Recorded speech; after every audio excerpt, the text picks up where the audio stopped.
Les vraies voix Sud Radio, le grand débat du jour. Donald Trump a annoncé un renforcement important de l'aide militaire à Kiev via l'OTAN, impliquant notamment des achats d'armes par plusieurs pays européens, tout en lançant un ultimatum de 50 jours à Vladimir Poutine pour mettre fin au conflit. Parallèlement, l'Union européenne prépare un nouveau paquet de sanctions visant à accroître la pression économique sur Moscou. Le président ukrainien Zelensky a salué ces mesures et a appelé la communauté internationale à intensifier son soutien pour renforcer la défense de son pays. Ce durcissement des positions marque une escalade dans le bras de fer diplomatique et militaire dans un contexte mondial de tensions croissantes et d'incertitudes géopolitiques majeures. Trump promet donc des livraisons d'armes, des droits de douane augmentés, des sanctions diplomatiques. Et après, que se passera-t-il dans 50 jours ? L'avenir de la paix tient de plus en plus à un fil. La question sur le compte X de Sud Radio, réarmement massif de l'Ukraine par Trump, est une stratégie gagnante ou aggravante ? Vous dites aggravante à 84%. Ah, c'est assez clair. Et puis vous pouvez nous appeler au 0826 300 300, évidemment au standard de Sud Radio pour parler vrai avec nous. Nous sommes avec Jean de Glignasti, qui est ancien ambassadeur de France en Russie, directeur de recherche à l'IRIS, auteur de Géopolitique de la Russie aux éditions Erol. Alors Jean, vous avez commencé à nous dire en fait tout à l'heure que l'ultimatum en question de Trump, dans sa globalité, ne changera pas l'issue du conflit. Ne changera pas l'issue du conflit, d'abord parce que c'est un service qui est rendu à la Russie, cet ultimatum de 50 jours. Je prendrai des sanctions, retenez-moi, sinon ça va barder, mais en fait, il ne fait rien. D'ailleurs, les Ukrainiens ne s'y trompent pas, qui sont consternés en dehors de du coup de chapeau que Zelensky s'est senti obligé de donner. Par ailleurs, réarmement massif, le mot que vous avez utilisé, il est un petit peu excessif parce que d'une part, des patriotes, il n'y en a pas. Peut-être on va en trouver un ou deux. Et puis, de toute façon, c'est l'Europe qui paye. Donc, c'est une bonne affaire pour le business américain. Et ça ne sera pas là avant 50 jours de toute façon. Il n'y a aucune autre livraison d'armes qui est prévue. Donc, les Ukrainiens sont face à l'offensive russe. Et les Russes, en fait, Trump leur a donné 50 jours pour réussir. S'ils ratent, alors là, après, c'est autre chose. Alors, Jean de Glignasti, on va faire le tour de table avec nos vraies voix. Aude Amadou, service rendu à la Russie. Bon, il n'y va pas par quatre chemins, Jean de Glignasti, et évidemment, son expertise nous éclaire. Mais vous le voyez aussi sombrement que ça ? Ah, mais moi, je suis complètement dans cette lignée. C'est-à-dire qu'aujourd'hui, les 50 jours n'ont pas de sens et que je te laisse du temps. Alors, j'aimerais bien avoir confirmation de Jean. Il s'agit bien d'armes défensives, pas offensives. Exactement. Voilà. Pour l'instant, c'est des patriotes, même s'ils envisagent de livrer des armes sol-sol à longue portée. Mais bon, on n'est pas dans la défense par l'attaque. Voilà, donc en fait, c'est de l'hypocrisie à la Trump. Et dans tous les cas, on sait même pas. Il est imprévisible. On ne sait pas ce que ça va donner. On peut avoir plusieurs scénarios, mais moi, je rejoins celui de Jean. Alors à Belboï, quand même, les attaques russes, elles se sont intensifiées au 9 juillet 2025. Donc il y avait 728 drones et 13 missiles qui ont été tirés selon l'armée ukrainienne. C'est la plus grande attaque de drones et de missiles de la Russie depuis le début de la guerre. On a effectivement l'impression que c'est un peu mou comme réponse de la part du président Trump. Oui, mais c'est très mou, mais surtout, comme vient de le dire Aude, Trump, il est très imprévisible. Il y a quelques mois, c'était Zelensky qui n'avait pas les cartes en main et qui était l'imbécile de l'histoire. Maintenant, c'est le grand ami qu'il faut armer, soi-disant, pour attaquer Poutine. Mais en fait, Trump, il est tellement bizarre dans sa manière de parler. Il réagit en fonction de comment il estime que vous lui donnez du respect ou pas. C'est tout. Il y a quelques semaines, il était au téléphone avec Poutine et il disait, ouais, on a eu le meilleur coup de fil qui est possible d'avoir sur Terre et compagnie. Et aujourd'hui, il veut aider Zelensky. Mais dans 50 jours, quelle sera la position de Trump si, entre-temps, il a Vladimir Poutine au téléphone et qu'il estime avoir eu le respect qu'il souhaite avoir? Donc on ne sait pas vers quoi ça va aller. Mais qui va trinquer? Ce sont les populations, ce sont les civils. Il y a cette citation de Paul Valéry que j'aime beaucoup qui dit que la guerre, c'est le massacre de gens qui ne se connaissent pas au profit de gens qui se connaissent et ne se massacrent pas. Et là, on est exactement dans ça, malheureusement. Oui, ça c'est assez fort aussi. Bravo pour la citation. Jean de Glignasti. Bon, une fois qu'on a dit ça, j'ai bien compris, mais de toute façon, on peut tromper une fois 1000 personnes, mais pas 1000 fois une personne. Donc, les coups de Trump, ok. Mais, quoique. Mais quand même, Jean de Glignasti, est-ce que ça n'a pas le mérite d'exister? Parce que s'il n'y a pas Trump là, qui est-ce qui met la pression aujourd'hui sur Poutine dans le monde? Personne. Moi, je dirais, pour mettre la pression, tout le monde est prêt à mettre la pression sur la Russie. En revanche, qu'y a-t-il pour négocier avec la Russie? Personne. Ça, c'est ni la juste, Russie ouais. elle-même, d'ailleurs. C'est-à-dire qu'il n'y a pas d'effort diplomatique à part Trump. Pour le reste, Trump refuse d'armer trop l'Ukraine, il tergiverse avec Poutine, mais c'est le seul qui négocie. Les autres, c'est le 18e paquet de sanctions, enfin le 17e, c'est l'idée, la menace de mettre des droits de douane, etc. Donc, en fait, la pression, elle est là. Le problème, c'est que du côté russe, le problème ukrainien est existentiel, comme on dit, et ils ne céderont pas à la pression. Donc, il y a un moment, il faudra négocier. Alors, Dimitri Peskov, le porte-parole du Kremlin, a dit que le Kremlin a dit avoir besoin de temps pour répondre aux déclarations très sérieuses de Trump. Bon, c'est aussi une réponse un peu molle, j'ai envie de dire ça, Aude Amadou. Non, ils sont pas très inquiets. Une réponse russe. Ils sont pas du tout inquiets puisqu'il me semble que ce matin la bourse russe n'a même pas bougé. Donc il y a elle a augmenté même. Elle a augmenté. Ouais, bon, alors, comme quoi. Il y a des parieurs. Donc pour le coup, mais c'est ce souci de crédibilité de Trump. Ouais. C'est-à-dire que on le croit pas. Un jour c'est vrai, un jour c'est faux, un jour c'est blanc, un jour c'est noir. Par contre, ce qui est vrai et qui est pas vrai que pour Trump, et moi je reviens à ce qu'a dit Jean, c'est business is business aux États-Unis. C'est-à-dire que au moins dans ce réarmement massif, on y voit quand même la relance de l'industrie américaine. Ouais, enfin, il souligne que ça coûtera pas un centime aux USA.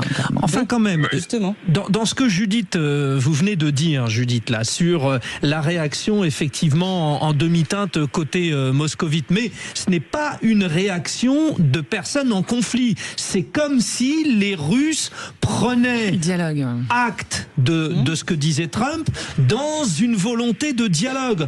Vous le sentez comme ça, Abel Bouilly? Oui, non, mais, quand même. Mais aussi, Vladimir Poutine, il ne réfléchit pas à l'occidental, en fait. Et je pense que l'erreur qu'on est beaucoup à faire quand on analyse sa manière de penser, Vladimir Poutine, il sera toujours gentil avec vous, en fait. Lui, son objectif, c'est reformer la grande URSS, reformer l'histoire des tsars. Et il va discuter avec tout le monde, en réalité. Comme je vous ai dit tout à l'heure, demain, dans une semaine, Trump peut dire « j'ai eu Vladimir Poutine, il est OK ». Et dans 2 semaines, il dira encore « Vladimir Poutine s'est moqué de moi ». Lui, il a fait une fixette sur l'Ukraine et il continuera, il ne lâchera pas l'affaire. Et tout ce qui est annoncé, tant qu'il n'y a pas de courage politique réel vis-à-vis de la Russie avec des actions vraiment fortes et fermes, ça ne fera rien du tout et ça ne fera qu'empirer la situation de par sa longueur qui ne cesse de s'étirer pour les civils malheureusement. 0826 300 300, vous savez que vous pouvez répondre et réagir à ce que vous entendez sur l'antenne de Sud Radio. Nous sommes avec Hervé, notre auditeur fil rouge du jour. Hervé, vous êtes avec nous ? Oui. Alors, comment vous avez envie de réagir à ce que vous entendez, justement, écoutez, Hervé ? moi, je suis très mitigé sur ce que j'entends. Alors, je suis assez d'accord avec l'ambassadeur, l'ex-ambassadeur, tout à fait d'accord. D'autre part, moi, je vois dans les intervenants que les intervenants sont, moi, je dirais anti-Trump primaire, c'est-à-dire que vous prenez au pied de la lettre ce que dit Trump, mais il donne le change aussi quand il dit « j'ai eu un excellent entretien avec Poutine », bien évidemment. Faut pas le prendre au premier degré. Faut vraiment faire de la géopolitique et puis se dégager des accointances partisanes, parce que sinon on ne comprend rien. Moi, je crois pas trop, si vous voulez, à cette guerre du côté des Européens. Ils se donnent une bonne conscience en disant nous allons aller, ce que dit le ministre des Affaires étrangères dernièrement, on va aller à Kiev, etc. pour soutenir. Bah oui, il soutient moralement, c'est très important psychologiquement, mais bon, ça ne suffit pas pour faire la guerre. Et donc moi j'ai pas l'impression que le conflit va finir de sitôt. Il s'éternise. J'ai pas l'impression non plus, si vous voulez, que les Russes sont si puissants que ça. Donc c'est pour ça que j'ai l'impression que tout ce qu'on dit sur la Russie de Poutine, c'est pour donner le change, notamment en France, notamment Emmanuel Macron, qui se donne comme ça l'impression d'exister. Alors, Hervé, on note la petite pique pour de vraies voix et je suis plutôt content parce que jusqu'à présent, je leur avais ciré les chaussures et là, c'est bien, vous les avez surtout fait que j'ai pas vu la réatterrir. différence avec ce qu'on a dit, surtout. Hein. Non, mais quand même. Alors, je ne suis pas pro-Trump et puis de toute façon, c'est pas mon rôle de prendre position. Mais quand même, j'essaye de me faire l'avocat du diable et je reviens à ce qu'on disait et je vous repose la question d'une certaine manière. Jean de Glignasti, c'est quoi finalement la meilleure des stratégies pour faire infléchir Poutine? Et en ce sens, il y a toutes les questions qu'Hervé évoquait, c'est-à-dire est-ce qu'ils sont si puissants que ça? Est-ce que finalement, s'il y a quelqu'un qui décide de faire à la Russie ce qui a été fait à l'Iran, l'histoire est pliée? Qu'en pensez-vous? Eh ben, je crois qu'on ne peut pas faire fléchir Poutine parce que la question ukrainienne pour les Russes est irrationnelle et émotionnelle. Obama, quand il est parti, il avait dans son testament politique, il avait dit faites attention, pour les Russes c'est existentiel alors que pour nous ça n'est qu'un intérêt momentané. Et donc il faudra éviter l'escalade parce que dans l'escalade les Russes seront toujours un cran en avant. Donc je ne pense pas, dans la réalité, chaque fois qu'on a proposé une négociation, là, pour des raisons X ou Y, elle a échoué, et la suivante a été pire pour l'Ukraine. Donc en fait, c'est ce que pense Trump. Trump pense que le plus tôt il aura négocié, le mieux l'Ukraine s'en sortira. Mais alors, c'est à l'ancien ambassadeur que je pose la question. Vous avez donc une connaissance parfaite de la virus. Est-ce que cet attachement à l'Ukraine, il est spécifique aux nostalgiques de l'URSS, dont le porte-drapeau est Poutine, ou est-ce que c'est le russe Monsieur Tout le Monde? On n'a pas fait le deuil de l'URSS à la fin des années 80, enfin début 90? C'est difficile à dire parce que vous savez qu'à peu près un tiers des Russes ont des attaches ukrainiennes et l'inverse est vrai. Donc il y a vraiment un vrai mélange des deux peuples, mélange ethnique, culturel, civilisationnel. En plus, effectivement, dans l'histoire russe, toutes ces villes ont été créées par les empereurs de Russie. Kherson, Odessa, Dnipropetrovsk, ça s'appelait Katerinoslav, Bakhmut. Tout ça, c'est des villes russes en fait au départ, de l'Empire russe. Donc, mais en même temps, je pense que les Russes, c'est mon avis, mais c'est très difficile à le vérifier par des sondages. Je pense que les Russes, dans le fond de leur cœur, ils pensent que cette guerre est une erreur et qu'il ne fallait pas taper sur les frères ukrainiens. Et donc, je pense que sur le fond, ils désapprouvent. Maintenant, ils sont patriotes et ils ne veulent pas que leur pays perde. Pour rebondir sur ce que vous dites, Jean, d'ailleurs, Abel, il y a la Russie qui dit attendre toujours des propositions de la partie ukrainienne en vue d'un 3e cycle de négociation. Donc ça, c'est une des petites sorties aussi. Oui, mais quand Poutine dit attendre des propositions, c'est des propositions qui vont dans le sens de la Russie, bien entendu. À partir du moment où l'objectif est clairement annoncé dès le départ, ce qu'il attend, c'est une capitulation de Zelensky, tout simplement. Vous pensez qu'il attend que ça, Oudamado? Il attend que ça. Et de toute façon, il est tellement... Il est protégé de par la grandeur de son pays, c'est-à-dire qu'il est intouchable. Il est intouchable. On voit bien, on peut encore faire un énième package de sanctions. Enfin, moi, j'ai pas l'impression aujourd'hui. Alors peut-être que Jean, il peut nous éclairer là-dessus, mais j'ai pas l'impression que les conséquences de ces sanctions elles aient un réel impact sur l'économie russe, même si effectivement ça commence à être un peu long pour eux. Mais alors, impact ou pas impact, Jean, les sanctions? Comme vous l'avez dit, ça commence à avoir des effets, mais la clé, c'est évidemment le prix du pétrole. Si le prix du pétrole est élevé et si la Russie parvient à continuer à le vendre, l'effort de guerre reste intact et les capacités militaires de la Russie restent au niveau de ce que souhaite Poutine. Si le marché du pétrole s'effondre et si les sanctions secondaires dont menace Lindsey Graham, vous savez, le député républicain sénateur qui vient de préparer un paquet de sanctions qui est pour l'instant bloqué par Trump, mais ces sanctions, elles prévoient des taxes considérables de douanières sur les produit des pays qui continuent à acheter des marchandises russes, c'est-à-dire du pétrole.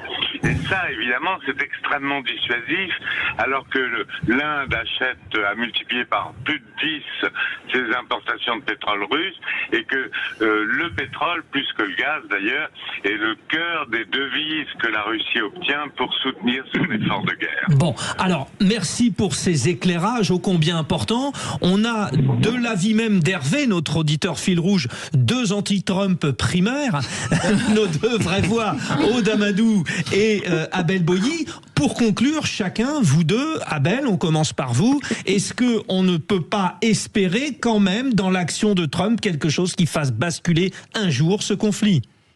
Je ne pense pas, parce que Vladimir Poutine est un homme très têtu, ça peut être considéré comme une qualité ou un défaut, et lui, il est dans sa vision qui est vitale pour lui, c'est une sorte de réunification de l'URSS autant que faire se peut, et tant qu'il aura en ligne de mire l'Ukraine qui doit redevenir russe à 100%, parce qu'en plus Poutine, dans sa mentalité, se sent trahi aussi par l'OTAN, bien entendu, parce que vu qu'il y avait les discussions de l'éventuelle entrée de l'Ukraine, dans l'OTAN, c'est une trahison, donc pour lui, tant qu'il reste dans cette position, rien ne bougera. Aude Amadou, vous persistez, Trump est inoffensif sur ce dossier ? Ah non, mais moi je parle à l'instant T. Il est tellement imprévisible, mais demain, imaginons que le prochain package de sanctions effectivement a vraiment ses effets. Je pense qu'il réfléchira à 2 fois. Genre, on l'a évoqué, on a posé la question sur le pétrole. Je pense qu'il faut arrêter d'être tendre, on a laissé faire. Moi j'y suis allé en Ukraine, juste au tout début de la guerre pour voir. On les a quand même laissé faire. Oui. Enfin, il y a un moment donné, il faut aussi reconnaître on est toujours un peu long à la détente. Donc là, aujourd'hui, on a laissé faire. Il y a encore effectivement une négociation, mais il y a quand même des bombes qui tombent sur Kiev, et ils sont encore attaqués, il y a encore des dommages collatéraux et surtout des dommages humains. Ouais. Merci beaucoup, merci Jean de Glignasti. Je rappelle que vous êtes ancien ambassadeur de France en Russie, directeur de recherche à l'IRIS, auteur de Géopolitique de la Russie aux éditions Erol. Merci d'avoir partagé avec nous aujourd'hui. Il est 17h48 sur Sud Radio. Vous restez avec nous surtout parce que dans un instant, on fait le blind test. Hervé aussi reste là. Le quiz musical. Hervé a défié comme personne Abel Boilly et Aude Amadou, et il revient sur le blind test. Hervé, faites-moi rêver. C'est le meilleur qui gagne. Et puis, si vous voulez... Non, mais moi, je ne veux pas vous faire rêver, je vais vous faire cauchemarder, parce que ce que vous avez oublié dans l'explication, c'est l'alliance avec la Chine. On se refait un débat. On se refait un débat. On est là tout l'été. Allez, 0826 300 300 si vous voulez jouer avec nous, vous nous appelez. Il y a Aude. Est-ce que je peux faire ma et il y a le Venezuela. Chacun donne un pays. Voilà, donc Aude vous attend au 0826 300 300 si vous avez envie de jouer avec nous sur Sud Radio. Les vraies voix de l'été. À tout de suite. Sud Radio, c'est vous qui donnez le ton. Merci pour vos émissions et continuez comme ça parce que vous êtes formidables, tous. Sud Radio, parlons vrai.